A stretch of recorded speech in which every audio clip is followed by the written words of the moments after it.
Dr. Tishkoff is presently associate professor with a joint appointment in the departments of genetics in medicine and biology in arts and sciences. And she will present the topic, Genetic History of Africa, Implications for Human Evolution and Medicine. Dr. Tishkoff is a leading global expert in human genetics and is a PIK, a Pitt University professor, and holds the David and Lynn Silfen Chair. A lot of these names are foreign to me. It's all Greek to me, I must say. I'll tell you when you talk. Okay. President Gutman, on the day Dr. Tishkoff was appointed as Pitt professor in 2008, said Sarah Tishkoff's scholarship in human genetics and the nature of genetic diversity underscores the leaps of knowledge that we can make by path-breaking discoveries that integrate previously distinct fields of study.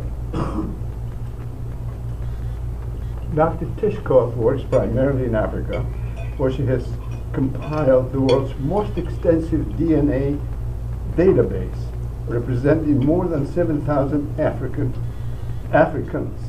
from more than 100 ethnic groups. Her research examines how genetic variations and genetic diversity can affect a wide range of practical issues, including, for example, differences in human susceptibility to disease, metabolism of drugs, and evolutionary adaptation. Dr. Tishkoff has won several honors and awards, including the Packard Career Award that was named, where she was named one of Popular Science magazine's Brilliant 10 American Scientists in 2003. It is my pleasure to introduce to you Dr. Tishkoff. Thank you very much for that very nice introduction. I'm so happy to be here. And to meet people who've been at Penn for so many years, because I'm very new here. I'm relatively new. This is my second year now. And just to give you a little background, originally I got my undergraduate degree at Berkeley, and I had a double major in anthropology and genetics. So I started out actually as an anthropologist, studying, interested in human evolution, and wanted to apply genetic methods to study human origins. And then went on to Yale Medical School, where I got a PhD in genetics, working in a lab that focuses on population genetics, looking at variation in different populations. And while there, I became interested in studying Africa as part of my thesis work. So when I did a postdoc at Penn State with Andy Clark in population genetics, I also went to South Africa for several months as a visitor, where I got even more inspired to work on Africa, and then started a faculty position at University of Maryland, and then came here 2 years ago. And what I'm going to tell you about is a summary of the research we're doing in my lab. And I know this is a very diverse crowd, so if I use terminology you're not familiar with, any questions, just don't hesitate to stop. There's certainly going to be a lot of discussion about genetics, but I'm going to touch on some linguistics and some anthropology as well. So these are just some of the faces of some of the people that we've studied as part of my research. And just looking at people, you can see there's quite a bit of diversity. So there's a lot of cultural diversity and linguistic diversity. And as I'm going to show you, quite a bit of genetic diversity as well. So just to give you a little bit of background information, the human genome was sequenced, draft sequence in 2001, and we now have a much better sequence, in fact several human genome sequences. We also have sequences from our closest genetic relatives, the chimps and gorilla, other primates. We now know that at the nucleotide level, the human genome is about 98.8% similar to chimpanzee. So remarkably similar. Those of you who may have just seen, a paper came out yesterday, you might have seen it in the news about the Neanderthal genome. They actually just sequenced a rough draft of the Neanderthal genome, which is pretty amazing that they had sex. That's what they claim. That's what they claim. I'm skeptical, but that's what they claim. So Neanderthals lived, somewhere between 40,000 to a couple 100,000 years ago. They overlapped with modern humans in Europe and the Middle East. They sequenced the genome and they found, again, remarkably similar to ours. Extremely similar, with only differences that were fixed differences at a few sites. But if we were to compare our genomes, anybody in this room, we would differ at about 1 every 500 to 1,000 nucleotides along the chromosome. So the chromosomes are made up of nucleotides, G, A, T, and C. That's going to be the coding material for coding for sort of the blueprint, I guess you could say, for each of us. We also now know something somewhat new in the past several years, that there's a lot of structural variation in our genome. So there are chunks of the genome that are inverted, they are moved from one place to another, there's insertions, there's deletions, and we're just starting to characterize that. If we were to compare variation between populations around the world, we know that the majority of variation is within a population, only about 15% between. So as a whole, we're a very similar, genetically similar species. And that's simply a reflection of our evolutionary history. The earliest anatomically modern fossils, or fossils of anatomically modern humans, were found in Ethiopia, dated to around 160 to 190,000 years ago. So we think that modern humans originated in Africa, and then there was a migration out of Africa sometime as recently, it was as old as 100,000 years, but it could have been as recently as 50,000 years. We think it was small. The estimates have been that there could have been as few as a few hundred individuals who made it out of Africa and gave rise to all the rest of us around the world. It's been proposed that there may have been more than one migration route. There could have been one that was a southeastern migration route into southern Asia and Southeast Asia, and then into Australia and Melanesia, where we have the earliest evidence for anatomically modern humans about 40 to 60,000 years ago, based on archaeological data. But we don't see evidence for modern humans in Europe till about 40,000. We do see evidence in the Middle East for roughly 70 to 90,000 years ago. And then we have other migrations into East Asia, into the Americas within about the past 15 to 30,000 years. We think it was across the Bering Land Strait that existed at about that time. And then there's been more recent migration events into the Pacific and other regions. So we know that modern humans originated in Africa. We've been there for the longest period of time. There's been a lot of time for differentiation to occur in that region. So now I'm going to give you a little bit of background about African linguistics in order to understand the rest of the talk. So there are over 2,000 ethno-linguistic groups in Africa, and they speak languages that represent about 30% of the variation globally. Quite a bit of linguistic diversity. These have been classified originally by Greenberg. He was a Stanford linguist at Stanford. He classified them into 4 major language families in Africa. And these include, in blue, are the Afroasiatic speaking populations. So these would include Semitic, for example, which also extends into the Middle East. It would include Cushitic speakers, predominantly from Ethiopia and this region of Eastern Africa. In red, we have Nilo-Saharan speaking populations. Those are mainly nomadic pastoralists, like the Maasai, for example. In orange, we have the most widespread linguistic family, which is Niger-Kordofanian. And the most common languages of the Niger-Kordofanian are the Bantu languages.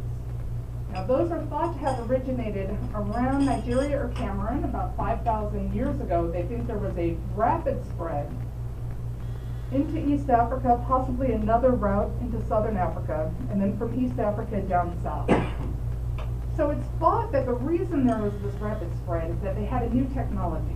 So they had developed iron tool technology, which allowed them to be able to use slash and burn agriculture. So they were able to chop down the trees to have much better agricultural capabilities. They could have denser populations. They were very successful and they spread across Africa. And then the last language family are people who speak with a click. So those would be like the Kungsan, the San Bushmen in southern Africa. If you saw The Gods Must Be Crazy, that was the people featured in that movie. Most of them live in southern Africa, but there are two groups in Tanzania called the Hadza and the Sandali, and they also speak with a click. Languages are very divergent, and it's been a huge mystery. How are they related to these click speakers from southern Africa? So is the click a pose or is it really a letter or a phrase? It's I'm not a linguist. Somebody here could probably tell me. It's apparently it's a type of noise where they're actually pushing air out. It's very difficult to make. That's why I can't do it. And I've been told you essentially have to be born hearing it, or you can't easily make that. And it's consonant, I think, right? It's done with your tongue too. Can you do it? I've heard it done by people who can do it better than me, so I'm embarrassed to try. But you know, it's sort of like it's almost like a click, like this. Yeah, but the air is coming out. Right, it's coming out at the same time. So it's a real interesting question because, from what I'm told from linguists, it's not a sound that easily comes to us, right? I mean, it's one that people wonder why do they have it if it's something that's sort of perhaps difficult to make and difficult to learn. There's been all kinds of hypotheses that it maybe plays a role in their hunting lifestyle. You know, people have made all kinds of speculation, but one of the things I'm going to talk to you about is the possibility that that is one of the most ancestral languages in humans, is these click languages, but I'll get to that in a moment. So my career has been based on studying African genetic diversity, and there's a number of reasons for that. One is because it's thought that modern humans originated in Africa, so we need to go there if we want to learn about human evolution. Also, there's a huge interest in the African American community to learn more about their ancestry, so we need to be looking in Africa. Africa is also a region with a high prevalence of infectious disease. Malaria, TB, HIV are the three biggest killers right now, resulting in millions of deaths every year. So one of the things my lab does, and I'm not going to talk about it today, we study the genetics of resistance to mainly malaria, but we're working on HIV now too. We also know that there are a number of common diseases, and I say complex to indicate those that are due to many different genes and probably environment, that are common in people of recent African descent, for example, African Americans. They have a higher incidence of prostate cancer, hypertension, diabetes, for example.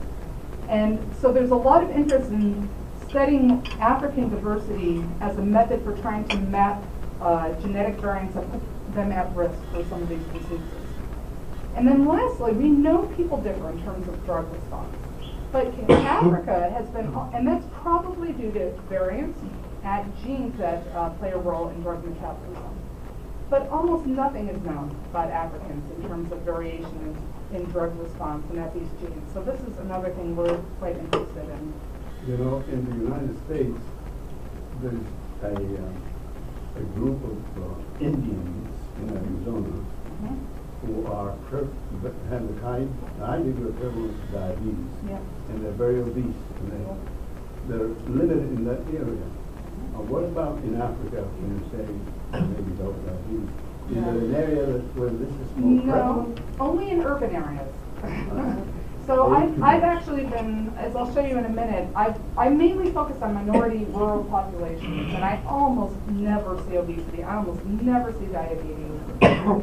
Those, however, are becoming endemic in the urban centers. So it's clearly an environmental component, but the idea is that there might be a genetic predisposition that with environment is making people prone. So we think clearly there's an environmental component, but there may be a combination. So when I started my research, there was almost nothing known about African genetic diversity, and one of the reasons is that nobody had any DNA samples in that region. I mean, there were just very few. There are some practical reasons for that. It's just very challenging to work in some of these areas with the lack of infrastructure, sometimes not even good roads to drive on, sometimes political instability. But for the past 10 years or so, myself and a number of my students and my postdocs. There's another one in Jabril, Malaysia, and a number of collaborators have been doing field work in Africa where we're collecting DNA and other information.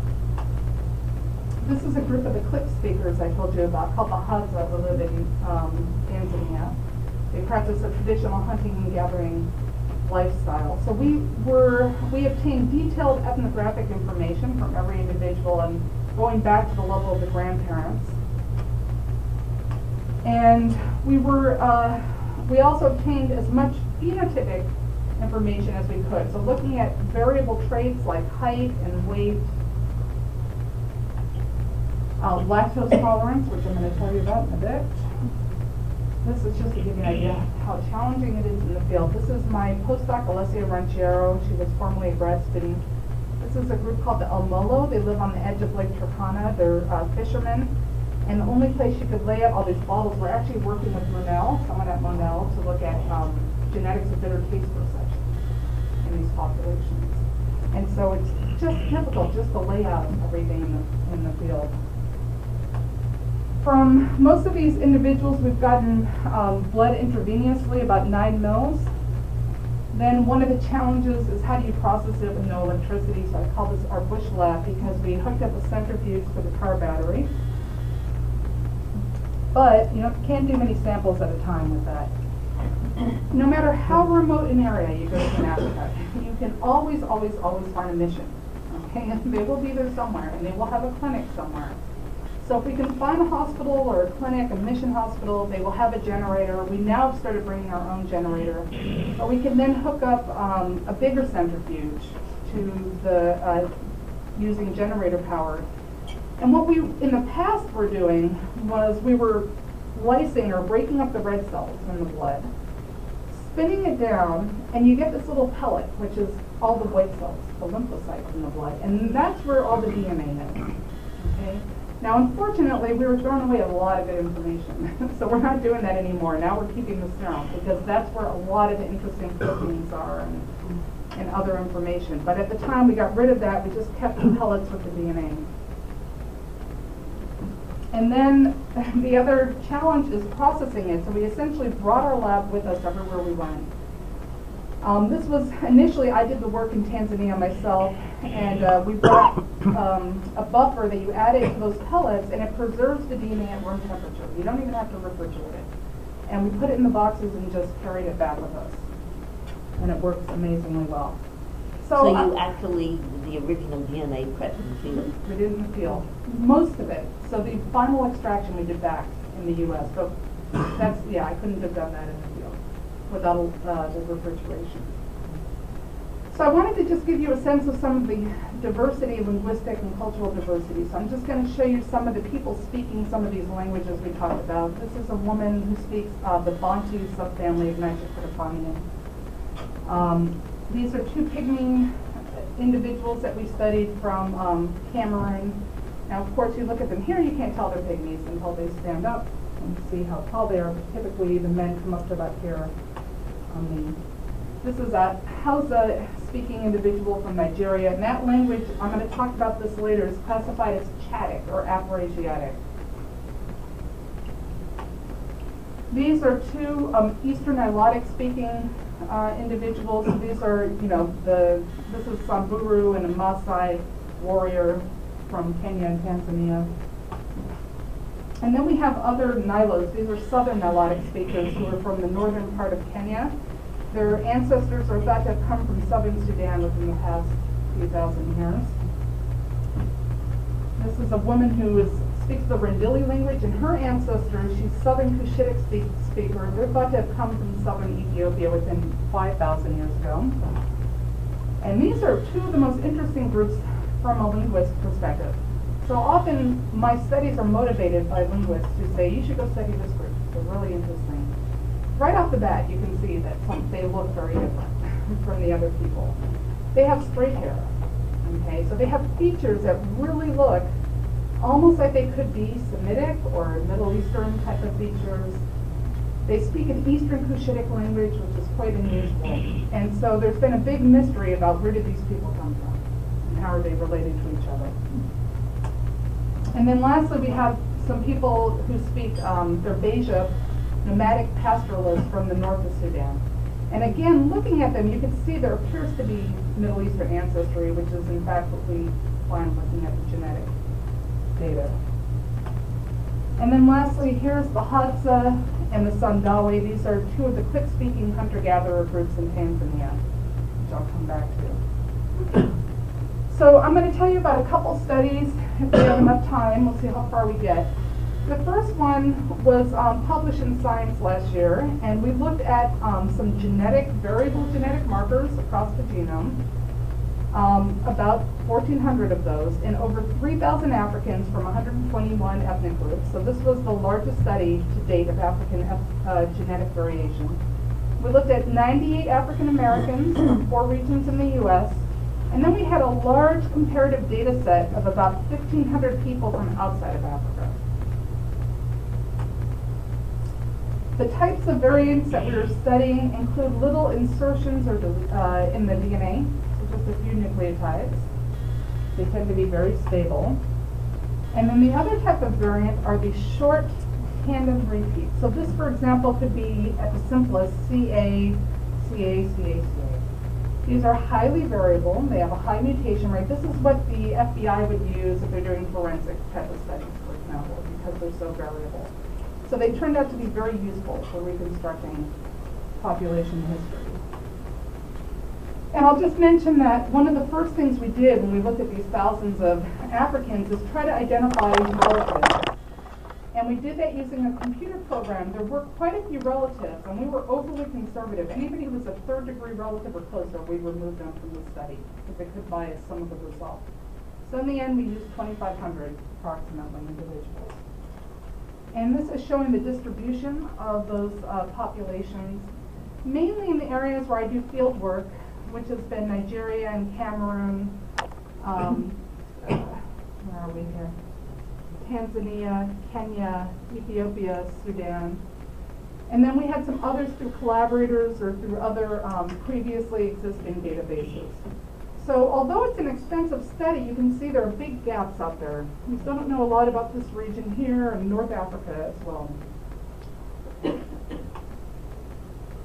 So the first result is a study of overall levels of genetic variation. And the height of the bar indicates more genetic diversity. And in orange are all the sub-Saharan populations. In blue are Middle Eastern and European. In red are Southern Indian. In pink are East Asian. Green are Oceanic. And purple are Native American. And what you can see is that Africans have the most genetic diversity. And then you tend to see a decrease as you go sort of west to east across Eurasia. Lowest diversity in some of these recently founded populations in the Americas or in Oceania. You'll never be able to see the details of this, but I just want to point out some general trends. So what we did is we take every population, and for each pair of populations, we look at their genetic similarity, or actually genetic distance. You can calculate how genetically similar they are. And then you can construct a phylogenetic tree, showing sort of the similarities of the different populations. And what you find is that generally populations cluster by major geographic regions. So here's Southern India, Central Asia, Europe, East Asia, the Americas, Oceania, and then here's Africa. And even within Africa, we have North Africa, East Africa, West and Central Africa, and Southern Africa. But there's one exception. Here at the bottom, we have the San, click-speaking groups from Southern Africa. And very close to them in this tree are the pygmies from Central Africa. So that's the one exception where geography doesn't match. And then we've classified by language. The colors are based on those 4 major language families. And generally, populations cluster based on language with a couple of exceptions, notably these Chadic speakers in Central Africa are not clustering with Eastern African Afroasiatic speakers. They cluster more with some of the other Nilo-Saharans from Central Africa or other populations in that region. We also can compare genetic distance, shown here, to geographic distance between pairs of populations. And we can see that there's a significant correlation, but you can see a lot of scatter in there. And what that means is that sometimes you can have two very, very close, geographically close, maybe even neighboring populations that are genetically very different. And likewise, you can have some that are very, very distant, but they're actually genetically pretty similar to each other. And the reason we see that is because of both short-range and long-range migration events. So for example, if you were comparing two Bantu-speaking groups, part of that Bantu migration across Africa, they could live very far away from each other, but genetically they're really similar because they result from a recent migration. Here we simply plotted how these populations plot based on genetic similarity. So if they are close to each other, it means they're genetically similar. And then we color-coded based on the languages spoken. And again, what we see is that populations tend to cluster mainly based on language and geography, because those are also correlated. Here are the Niger Kordofanian speakers, many of them, although here's the East African Bantu speakers, and they, we believe, have admixed with other groups, which is why they come out over here. Here are Afroasiatic speakers. Here are the Chadic Afroasiatic. Again, they don't match with these. And we think this was due to a language replacement that occurred, probably 7,000 years ago. And then we have the two hunter-gatherer, Hadza and Sandawe, actually clustering with other East Africans, and then we have the San Bushmen, who are outliers. And actually, here are some of the pygmy populations. Now, at this point on, I'm going to be talking about individual ancestry. So now I'm not talking about how the populations are similar to each other. This is a principal components analysis showing how individuals cluster based on how genetically similar they are. So now each circle is a person, not a population. And we can see that the first principal component distinguishes all the Africans and all the non-Africans. The second principal component distinguishes American Indians, Eastern Asians, Oceanic populations from the rest. And the third principal component distinguishes those Hadza hunter-gatherers, who seem to be outliers. And if we do the same thing just within Africa, we see several of the hunter-gatherer groups as outliers, Pygmies, San from southern Africa, and the Hadza. And then all the other individuals cluster by geographic region. So here's people from East Africa, North Africa, Western, Central, and Southern Africa. The next thing we did is we used a method that's called structure analysis. And what it does is it tries to just base simply on the genetic variation. It's going to infer how many ancestral populations there are. And then it's going to assign each individual their ancestry to one or more populations. And I'm not going to get too much into the details about that. I'll just show you the take-home and how to interpret this. So this is actually composed of many lines, and each line represents a person. And a person, each color represents an inferred ancestral population. So somebody, let's say here, where they have two colors, that means that they have mixed ancestry from two different ancestral populations. Here are the non-Africans here. Here are the Africans here, with the exception of the Yemenites. And what we can see is all these individuals showing blue ancestry, all are self-identified as European or Middle Eastern.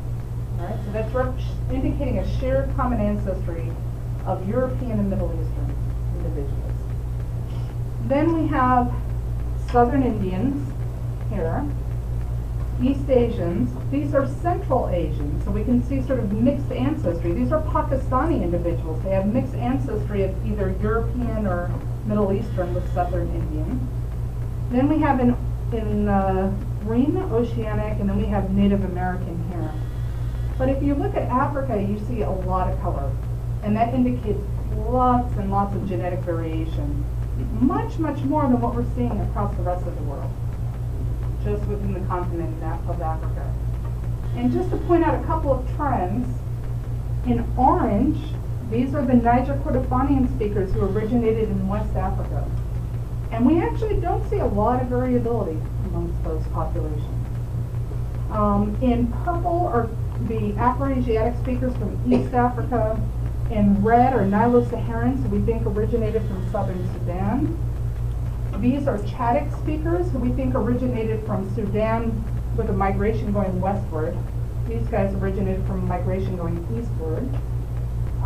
Then we have, these are the Northern Africans who have Middle Eastern ancestry and Cushitic ancestry. And then we have Fulani. That's an interesting nomadic population spread across a broad region of Western Africa. And then we have the hunter-gatherers, the Hadza, Bandawe, Pygmies, and the San Bushmen.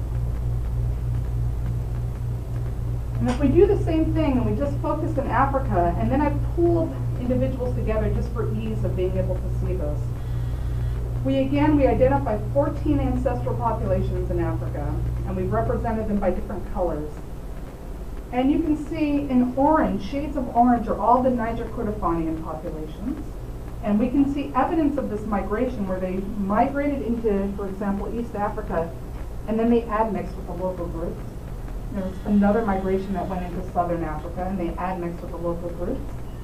Here's the migration of Afro-Asiatic speakers into Kenya and Tanzania. The Sudanese probably migrated in this direction and also to the east.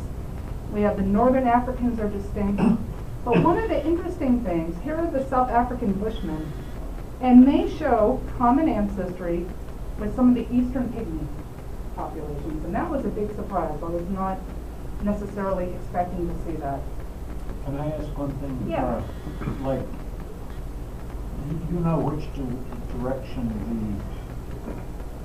is this the only evidence? The direction of the migration is the fact that it's going from less mixed to more mixed? So that's one way you can infer it. So just for example, in this red ancestry, which is the Nilotic speakers, you see sort of the most of that ancestry in the Sudan, southern Sudan. And you see sort of a decreasing amount of it as you go, into Kenya and then into Tanzania. And that's consistent with migration combined with admixture. They're going that way instead of the other way. But the other way we know is from the linguistic and archaeological data. So it's really the linguistic data that's told us, consistent with linguistic data, which indicates based on looking for root words, that the root of this language appears to be in southern Sudan. So it was and again, this is a nice way that we can correlate genetics with archaeology and with linguistics. But that was one of the surprises. There was a couple of others like, where is that? The Luo in Kenya, that's the tribe that President Obama's father belongs to. They speak a Nilo-Saharan language, but genetically, they show very little Nilo-Saharan ancestry. They're predominantly Bantu. So that seems to be a case where they maintain their language, but they admix with people who were Bantu. And we see both cases. We see some cases where people have adopted a new language, and other cases where there's been genetic replacement, but they maintain their language. I have a question. Yeah. Based on the previous slide, was it the case that around Ethiopia, anyway, East Africa, there was a great deal of variation? So that Yeah. Not, or admixture maybe. So Ethiopia is this region here, and this is sort of eastern Kenya, northern Kenya, and Tanzania. Yeah, so compared with West Africa. That So is absolutely right. Would that fit with the fact that the most ancient human population fossils have been found in Ethiopia? Well, the only thing is that our resolution, we're probably not going back that far in time. These are probably reflecting more recent migration events. Uh-huh.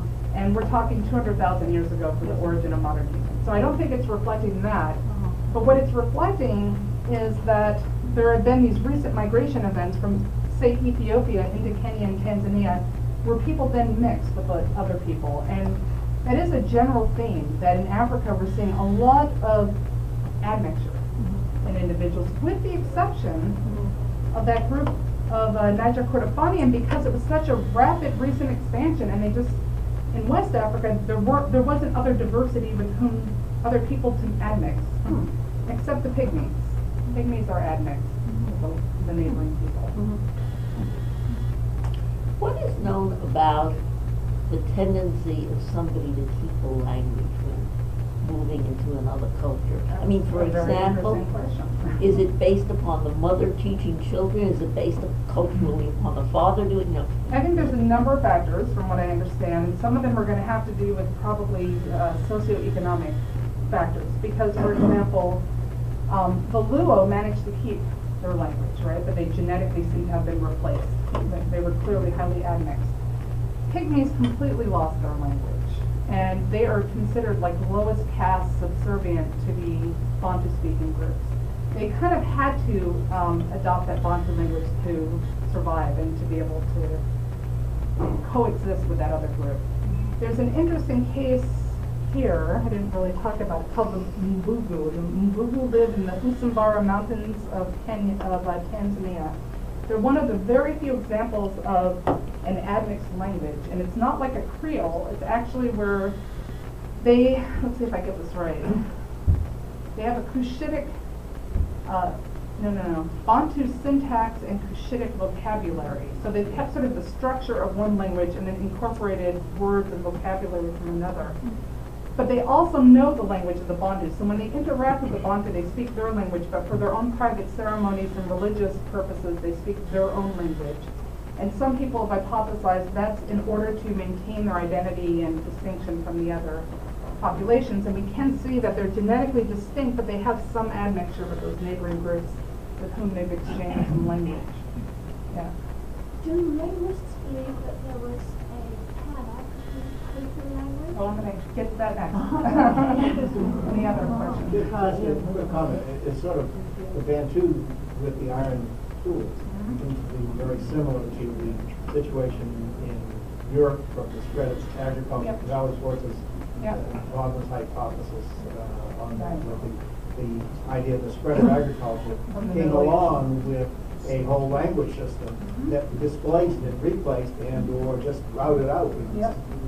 Differential survival. So some of this could be differential survival based Sure. upon a very successful technology. That's true, but and at the same time, the Bantu did come in and admix with a number of these Right. East Africans, but they did maintain their language. Now, to me, the question we should be asking is Hadza, who have maintained a hunter-gatherer lifestyle, in the face of being literally surrounded by other populations who speak different languages, who have different subsistence patterns, but they don't really admix with them very much, and they maintain their own language. The Sandali, on the other hand, they readily adopted the culture of the neighboring group. So they actually, they have a relationship where the Sandali taught them hunting, and they taught them agriculture and pastoralism, and they then exchanged mates. So, and they've rapidly increased in population size. So the Sandali is now like 30,000 is their census. The Hadza is 900. That's a place I'd like to know why that is. So Yeah. the genetic nature that you're talking about, does it mean intermarriage and interreproduction, and how does that go with tribal customs that usually So that depends mean because, separation? one of the groups that we see some of the most admixture would be the Maasai populations. So Maasai, Nilo-Saharan, these are the Nilo-Saharans. Now, a huge surprise to me when I looked at the Maasai is I didn't see red. I was expecting to see red, Nilo-Saharan. I saw more purple, Cushitic. So they've come down and they've clearly admixed. Now, in the case of the Maasai, that might be force. They may be taking them by force because they're a very aggressive group that takes over land for their cattle, but they may be taking women at the same time. But there could be other cases where it's due to cultural exchanges. So I think there could be different reasons for that. And then there's some that, prescribe against admixture. All right, now back to that Pan-Africa language question. So one of the interesting things that came out of the study, and I didn't show you all the details, but we found evidence for common ancestry, but we think very old common ancestry of all the major hunter-gatherer populations in Africa.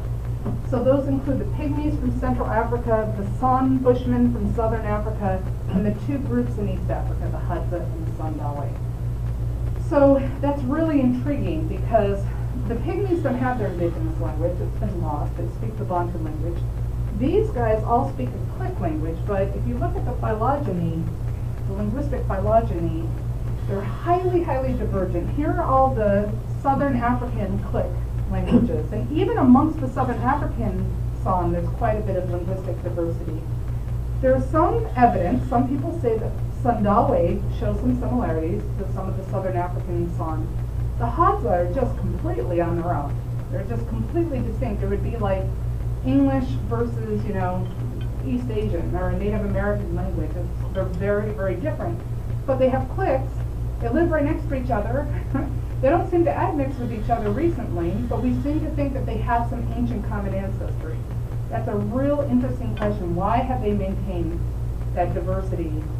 You know, it's a big mystery that we're still working on. Now, the other thing that ties in the Sandawe, the San, is the presence of rock art. So, when I visited, I lived in South Africa. I went to a meeting in Cape Town. I saw a lot of the rock art. This I took myself when I was visiting the Sandawe, and they took me to the rock art locally, and I'm like, wow, you know, this looks really familiar. So now we have clicks, we have rock art, we also have some evidence that we had previously found of mitochondrial DNA lineages that are shared. So I don't have time to get into a lot of detail, but this is a tree based on mitochondrial DNA, and this is a lineage called L0D. And it's only found predominantly in Southern African click speakers, which are right here, the San. But we find it in the Sandawe. But the interesting thing is it's a very divergent lineage from the one in South Africa. So it appears to have split a long time ago. It's not like a recent common ancestry. But that then raises the question, was there common ancestry? Did they all speak a common language? Did they all speak with clicks? And maybe the Pygmies just lost their language. So according to the linguist, who's the linguist I work with, named Chris Eric, he thinks that there were two proto-languages. One of them may have had clicks, and the other one did not have clicks. And the one without clicks sort of gave rise to all other languages in the world. And the one with clicks seems to have been maintained by these hunter-gatherers.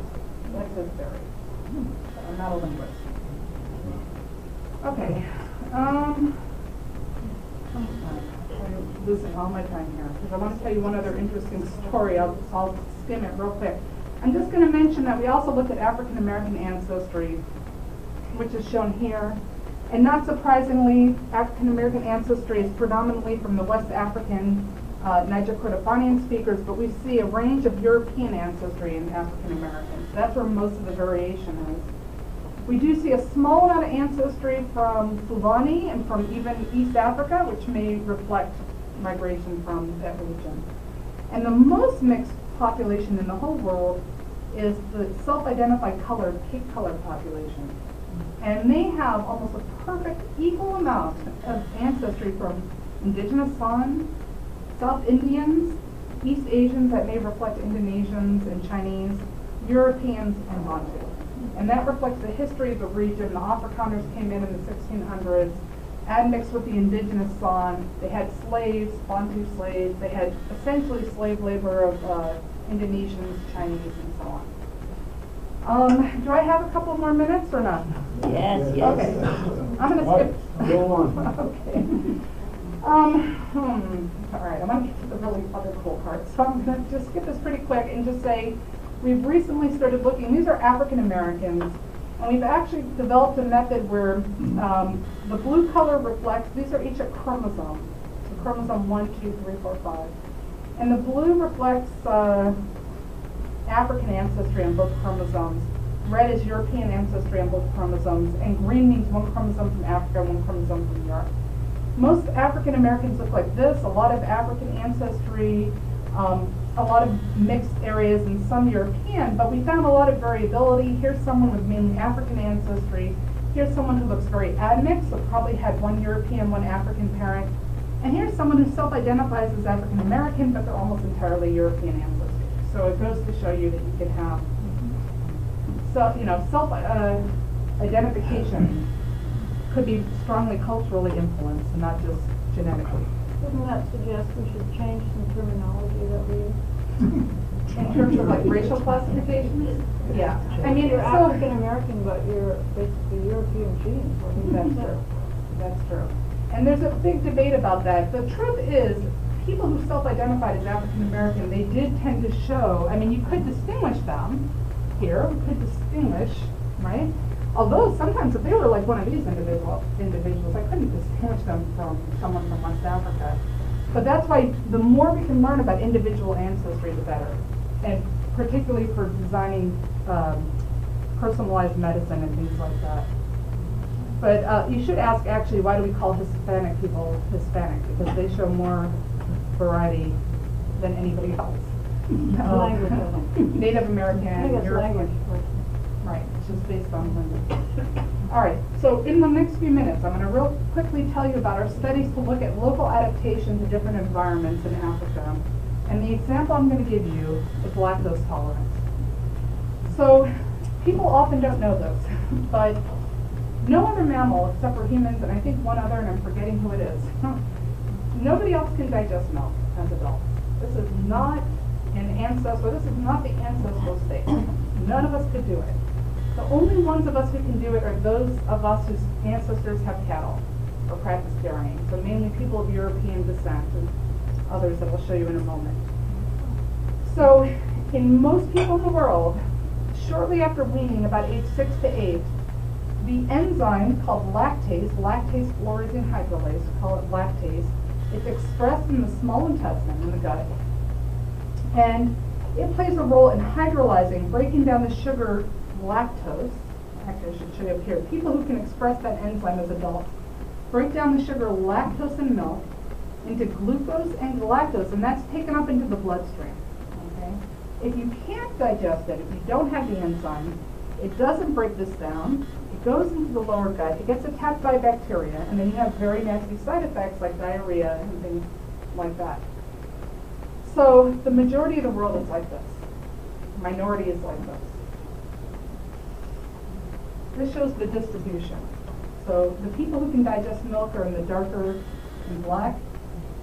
Over 99% from Finland. As you go from Northern Europe down into Southern Europe, it gets lower and lower to you're about like 50% in Central Europe, Southern Europe, even less in the Middle East.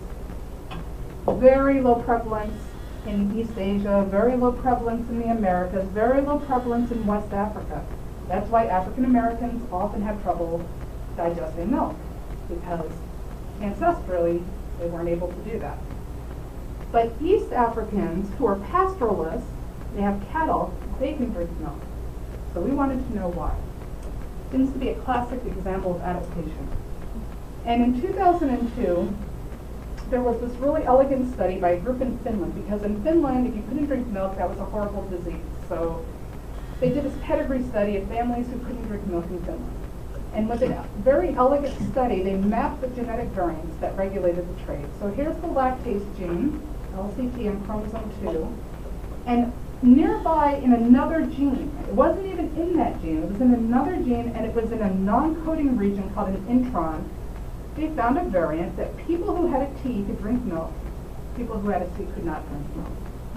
So it turns out this is the key variant in Europeans. It was about 14,000 nucleotides away from the gene, and that's one of the reasons it was so hard to find it. It's what we call a regulatory mutation. People who have a T express the gene, okay, and they keep the enzyme at a high level as adults. Now, we sequenced that in our East Africans, and they didn't have it. So we knew they must have something else. So this was my student Quaylee.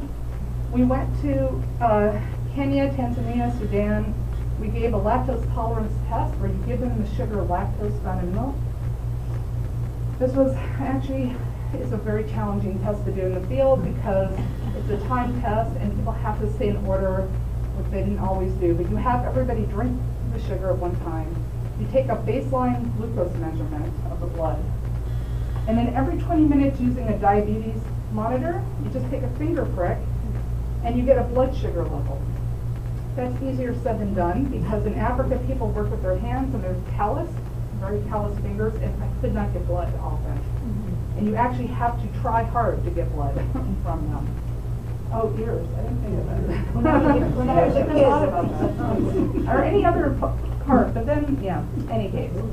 Sometimes it was hard because it's a time test. Every 20 minutes we have to take this over about an hour. And then what you do is you look at the maximum rise in glucose, and according to the biomedical literature, if you have a rise of, 1.7 millimolar and above, you're lactose tolerant. If it's less than 1.1, you're intolerant, and otherwise you're sort of intermediate. And I'm going to call this lactase persistent because the enzyme persists, and I'm going to call this non-persistent and intermediate. And here's the distribution. So the people who had the highest level of persistence or lactose tolerance were the Beja pastoralists from northern Sudan. They are pretty hardcore pastoralists. They drink liters of milk, mainly camel's milk. But we see that it's very prevalent throughout East Africa. And when we sequenced this region, we found several new mutations. So here's the European one. We found this new one, we found this new one, and this one. This was the most common, mainly in Kenya and Tanzania. These two tended to be in northern Kenya and the Sudan. And this is where we actually did a study of gene expression. I won't get into the details, but those mutations caused an increase in gene expression. So they seem to regulate the trait. And this shows a correlation between people who can digest the milk, and this is the frequency of the trait. Generally pretty well correlated with a few exceptions. One interesting thing was the Hadza hunter-gatherers. According to our test, half of them could drink milk. Why in the world would that be? Because they're hunter-gatherers. I want to go back there and redo this. We only had 18. I'm still skeptical because there's a possibility we inadvertently included family members maybe. We could have been wrong, so I want to go back. But when I asked them if they could drink milk, they claimed, some of them said, yes, I can. I go to the neighboring pastoralist and I can drink milk. Why? So either they had cattle and then lost them, or maybe the enzyme, lactase fluorescein hydrolase, plays a role in digesting something else in the environment, not lactose. Maybe it has to do with the roots and the bark of trees that have that fluorescein, another type of carbohydrate that they may be digesting. So I don't know. And then lastly, we look for a signature of natural selection in the genome. And the way we do that, imagine here's the mutation that allows you to drink milk. And these are different chromosomes in a population. So the mutation occurs, and it's on a chromosome that has these neighboring markers that I've shown in yellow and green. And it's adaptive. So people who have it, they have more kids, their kids have more kids, and then pretty soon it increases in the population in frequency. So now it's increased in the population, and it dragged with it these neighboring markers. It just took that whole part of the chromosome and just swept it up to high frequency. And we call that a sweep, a selective sweep. With time, after selection, recombination shuffles everything back up again. And so if you can estimate the rate of recombination, you can actually estimate how old that mutation is. And just to show you what it looks like, here's Africans, here's Europeans. Here are people who have two copies, they're homozygous, they have two copies of the lactose tolerance mutation. These are Europeans with two copies. And when we look at markers going up 3 million nucleotides around them on the chromosome, they were identical. There are millions of nucleotides. But people who didn't have it, nothing. I mean, that's a striking difference. Same for Europe. People who don't have it, people who do. So that's a very strong signature of selection. And we actually showed that here's the African mutation, here's the European, and this is sort of showing how the chromosomes are related to each other. They clearly arose independently. So they're totally different mutations. We estimated the age. The European mutation estimated it to about 8,000 to 9,000 years. The East African one to about 3,000 to 6,000 to 7,000 years. The oldest age estimates were in the Nilotic speakers and the Cushitic speakers. Hard to say which one it arose in originally, although I would bet it was this. And the reason I say that is that these guys came from southern Sudan about 3,000 years ago, and we don't see it in southern Sudan. So it makes me think it was introduced by these guys, but there was so much admixture. And then it's a great example where there's a genetic mutation that is adaptive together with a cultural innovation, technology, development of cattle domestication. So it's a great example of gene culture coevolution. And in fact, when we recently, my student Alessia has looked at the frequency of these mutations associated with milk digestion. Here's East Africa, the one we found most common. Here's the one in Europe. We actually find the European one in some of the nomadic groups from West Africa, like the Fulani. How they got it, nobody knows, but I would guess they got it through the Iberian Peninsula, through gene flow with people from there. And then some of the other mutations that we found, some of them are common in the Middle East and North Africa, and we can actually infer, well, actually I'll talk first about how this correlates very well with the archaeological data, because it's thought based on archaeology that cattle domestication began either in the Middle East or in North Africa, like Sudan, Egypt, somewhere between 8 to 10,000 years ago. That's the earliest archaeological data. But it didn't make it, and that's the age that we come up with for the European mutation, but it didn't make it south of the Sahara until about 5,000 years ago. And that fits perfectly with the age estimate that we see in East Africa. And then it wasn't introduced into Southern Africa until about 2,000 years ago. And one thing I forgot to point out here, we found the East African mutation in some of the Southern African groups, including a San individual. So we think that pastoralism was introduced into South Africa from East Africa. And we can even trace the origin of these mutations. We think the one that we found that's most common originated in East Africa, then it's been introduced by migration into some other regions. This other one we found, we think it originated in the Middle East. It was introduced by migration into North Africa. And the last one we think originated in North Africa and may have been introduced into other regions by migration.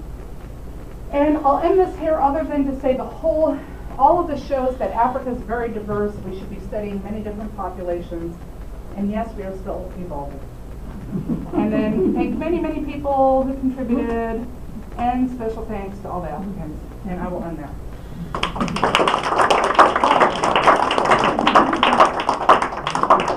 Thank you very much, Dr. Tishkoff. And I'm sure you're ready to answer additional questions. Yes. On the mitochondrial DNA tracing the origin of people, I hear statements around that such a people have this, and they can be traced back to an ancient people around 1,000 years ago. So, do you have baseline measures? Did you find a bone from those people or something? No. Or is it all inferred from what you said before, migration? It's all inferred. And if it's inferred, what are the probabilities and standard deviations of those? Oh, huge. Now they're giant. There's a huge problem with making inferences about past events based on modern day variations. So just as an example, we found the oldest lineages are in those San Bushmen from Southern Africa. One thing I forgot to mention is that the linguistic data, some people argue the archaeological data suggests that those Click speakers originated in East Africa and they migrated to Southern Africa. But how would I know that looking at modern populations? If I look at them now, they have the oldest lineages, so maybe I could argue that they originated in South Africa, and then the other people originated from them. It's very hard to talk about direction, but that's where if you combine archaeology and linguistic data, but the problem is we don't have a lot of good fossils from modern humans after those archaic ones. Like we don't have good fossils from 20,000, 30,000, 40,000 years ago. I think I've heard recently there have been some found in South Africa that were dated to like 70,000, but then there's this big gap like between 70,000 and 10 or something like that. And they said the ones in South Africa from a long time ago were very tall. They looked like almost like the nomadic, thin, tall people. We have no idea. We just don't know. Yeah. Quick question on the food that there. Did you collect the data on the food? Because with your lactase example, you know, obviously the consumption of bacterially digested milk must play a very interesting role. That is yogurts, et cetera. Right. So the question is, how do they play into this? Because that's clearly a cultural. Yeah, I want to know that as well, because I want to know why only 60% of the Maasai can drink milk according to this test, yet it is such an important cultural trait. Their whole culture, I can't tell you how much they love cows there.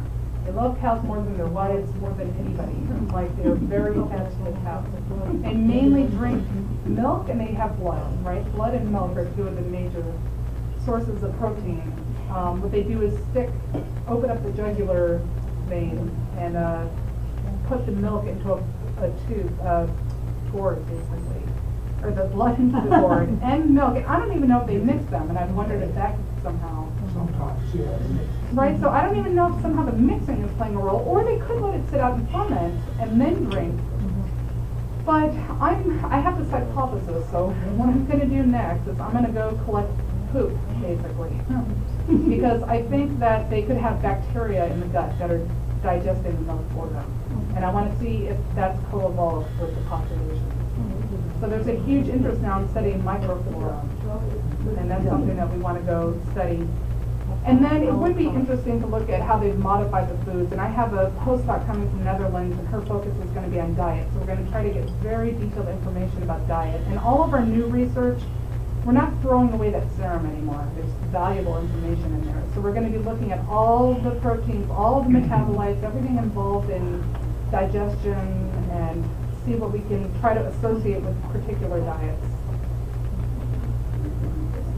This mutation is an intronic Yes, in another gene, in another gene upstream. and regulates another. It regulates lactase, but it's located in another gene. Yeah. And you say you sequenced about 3 million base pairs, Didn't sequence, we did SNP genotyping. SNP genotype. There is, of course, a possibility that there could be other unknown mutations somewhere in that region. And now that we can do what's called next generation sequencing, we're actually going to sequence the entire genome of some of these individuals. And we're going to look, because it's a needle in a haystack, it's very hard to look at the non-coding regions. And it is literally a needle in a haystack, but we're going to try to do that and see if we can identify. We also didn't find all the genetic variants that explain all of the ability to drink milk. There's others out there. We haven't found them yet. I'm here to suggest the way we do.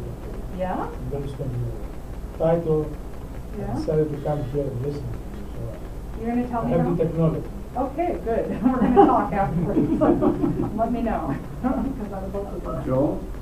It had the same sort of idea there that in terms of that all the children can digest lactose. Yes. So the control mechanisms here are going to be possibly fairly complicated. So you could have, you just referred to, you could have mutations other places that are regulating this, so that you could still have the wrong sequence, but still have control dominant in those So in few populations. Europeans, what they showed is that typically it's some sort of a developmental trigger that the enzyme gets shut down basically after weaning. But in people who have a mutation that allows them to drink milk, it somehow allows a transcription factor called OX1 to bind more tightly. So it's a kinetic thing. It's not that one can completely bind and one can't. It's one binds a bit more tightly and it hangs on and it's able to stay on even into adulthood. Now, I just came back from a big meeting at NIH, which was all focused on lactose intolerance. And there was medical doctors and there was people from the dairying industry and culture, I learned more than I'd ever known. But what was interesting to me is they said, one, it changes as adults. As we get older, we lose lactose tolerance sometimes. So the enzymes sometimes can get shut off, or there could be other reasons, maybe problems with the gut that somehow interfere with the enzyme. And they also said that you can somewhat induce tolerance, that if you're even genetically intolerant, if you just keep drinking a little bit of milk, you start to be able to tolerate it. But the reason why isn't because you're turning the enzyme on, it's because you're getting the bacteria that are going to help you to digest it. That's what they say. I have a question. It looks like this lactate intolerance, lactate intolerance is a human phenomenon. Is it? What about animals who lactate? Do you see any analysis? They usually turn it off, but I'm suddenly forgetting the one. I'm thinking seals, maybe. I'm forgetting there's one other where they do have it. I'm suddenly forgetting who it is. I thought it might be seals. Somebody once said cats, and then they said no, cats actually probably shouldn't be feeding them milk, that they may actually not be able to drink this. Yeah. 30 years ago, we used to teach some really wrong things, particularly about lactose intolerance. But as I recall, one of the things I used to teach was that there were cultural differences on the age of onset. Is that idea still around? Can we trace it to genetic differences? That's interesting. And nobody's really looked. I'm not sure, and that could have to do with the age of weaning in different cultures. And some people have said the more important question is, one, why do you shut it off at all? Why not just keep it active and be able to drink milk? There must be some cost to having it on. And one possible cost is that you don't want a baby weaning for too long, right? That's going to be energetically expensive. And also is going to have prevent you from having more children, basically, because of hormones that are expressed. So there could be good reasons to shut that down. And so someone once raised me a question, so people who are lactose tolerant, do they wean for longer? How long are the children at the breast? You know, I mean, there's all kinds of interesting questions, and how much of that is culturally influenced and how much is influenced by having that mutation? So that's a good question. The commonly accepted wisdom, this is on a slightly different topic, is that there's a strong relationship between salt intake and hypertension. Does that differ in different ethnic groups and African subgroups? That's a good question. So we've been looking at a gene called vasopressin receptor on the X chromosome. We found some interesting differences between Africans and Europeans, for example. Some people have said that there could be variants that predispose people of African descent to hypertension when they have a lot of salt. And I know that in many of these regions in Africa, they don't have a lot of salt, naturally. But I don't know. I don't know the answer to it. It's an interesting question. I'd love to look at that. If you have no more questions, again, we want to thank